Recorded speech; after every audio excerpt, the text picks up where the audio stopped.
looking to be a leader should be on the minds of everybody, no matter what role that you have, from the entry-level job in your organization to the CEO.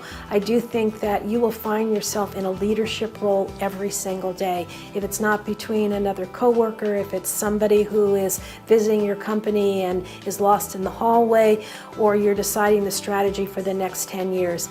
Well, I actually think of Pat as a community leader. I mean, maybe it's because I've worked with her for a really long time, and I don't see her just as the MGA here. I see her clearly as a community leader. I'm really inspired by how she works in the community and all of the different things that she does. So while she has a really big job here at the medical center, she's also out there looking upstream, right? So she's not just looking at what can we do within Kaiser, she's looking at what can we do within Roane County, what can we do within the North Bay. One of her things is that it goes beyond this medical center. She is well known beyond. It's not just here that she is well respected and well known. It is beyond the medical center and the community. It is throughout the organization of Kaiser Permanente that we all admire and respect her. I'm going to use the term mover and shaker. Pat would never describe herself as that, and yet she is. When people need to get things done in the community, they call Pat. When I came to Kaiser Permanente, I actually started as an on-call emergency department nurse. Soon after that, I was awarded the first management job in the emergency department. My earliest entry into community work was the establishment of the emergency medical care system in Marin.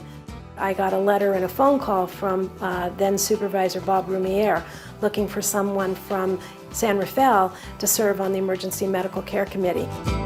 My first experience with Pat was in 1979 when the city was contemplating implementing paramedic service. Pat was the mainstay that helped us put the program together.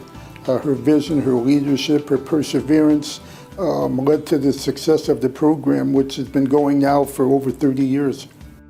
Health has to partner with education. Working with Mary Jane Burke to have kids come in doing leadership internships and learning about the medical profession, it's been absolutely terrific. As far as an inspiration, I do have to mention my dad.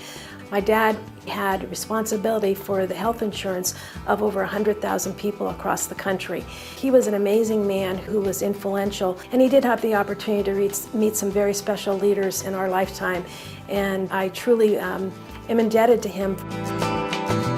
Cynicism and leadership don't go together. You've got to find that that happiness, that joy, that commitment within your heart in order to be doing that. I'm more geared toward leading based on principles and philosophy, and I try to be as thoughtful as I can about the issue at hand, and it's not about me and it's not about Kaiser Permanente per se, but it's about the greater whole. And I do think that when you work in a transformational way, it may take a little bit longer, but in the end you have your results that are within the fiber of what you do. You create a sound culture where transactional you may get it done quicker, but it's not lasting. Her style has always been the style of Pat Kendall style, which I have not seen in man or woman. She has a unique capacity to get along with people and to convince them to do what is right.